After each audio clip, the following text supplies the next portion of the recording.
full, who disputed that a bit. So let's bring in Minneapolis Mayor R.T. Rybak, and he is vice chairman of the DNC. Mayor, welcome. Good to have you here today. Great to be here, Martha. You want to address that issue of the New York Times reporter who claims that enthusiasm is waning a bit at this event, at least?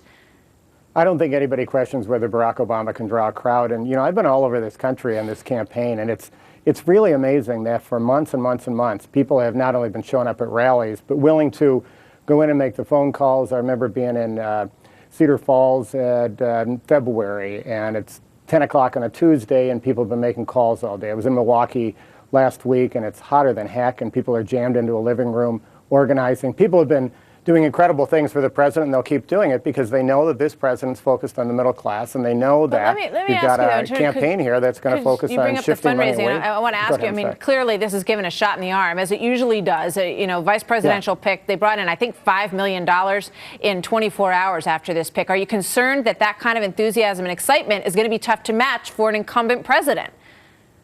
Well, you know, that's what Romney set out to do. What was happening, what he was doing wasn't working.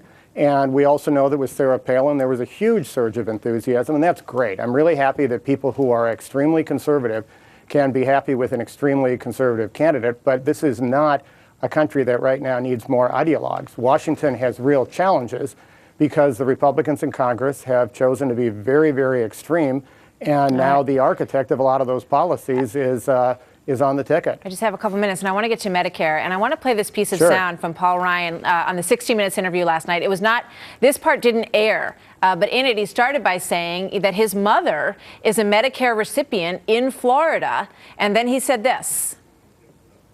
My mom is a Medicare senior in Florida. Our point is we need to preserve their benefits because the government made promises to them that they organize their retirements around.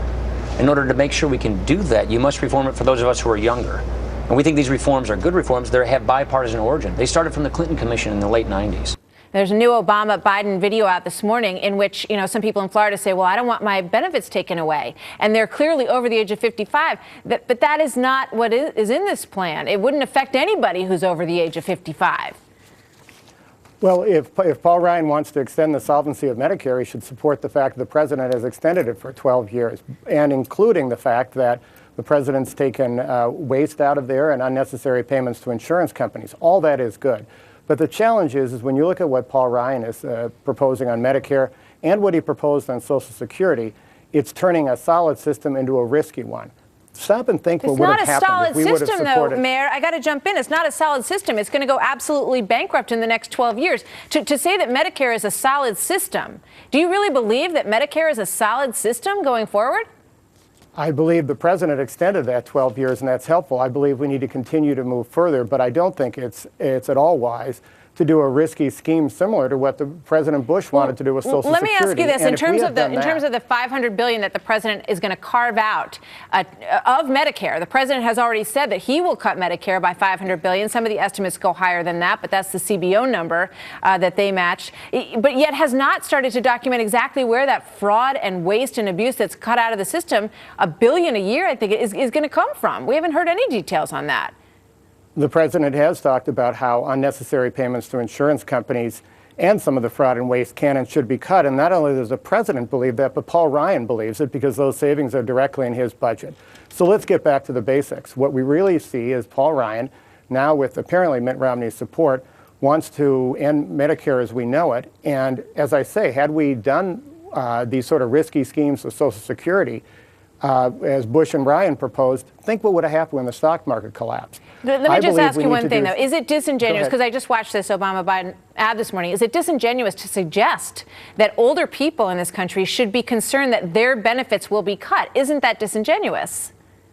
I think there are many, many parts of the Ryan proposals that are about cutting support to seniors and certainly about introducing all sorts of risk into the Medicare system when we should be focused on the things the president's focused on. Right, well, reform the system so we get rid of waste. Let's make sure we don't give unnecessary payments to insurance companies. And more than anything else, let's craft a budget like the president supports, which puts support on the middle class instead of the Ryan Romney budget, which is really about shifting massive amounts to the top end at the expense of the middle class. All right. Well, this is the central debate, no doubt. Now that Paul Ryan's in the mix, we're going to talk a lot about Medicare and explaining exactly what his ideas would present. So I thank you, Mayor Rybak. Good to have you here today. It's going to be a feisty debate, and we'll watch more of it coming up. Thank you, sir. Thanks, Martha. All the best. All right, Republicans also keeping up the pressure on President Obama, now reportedly tallying up some of the president's 2008 campaign promises and seeing whether they hold up to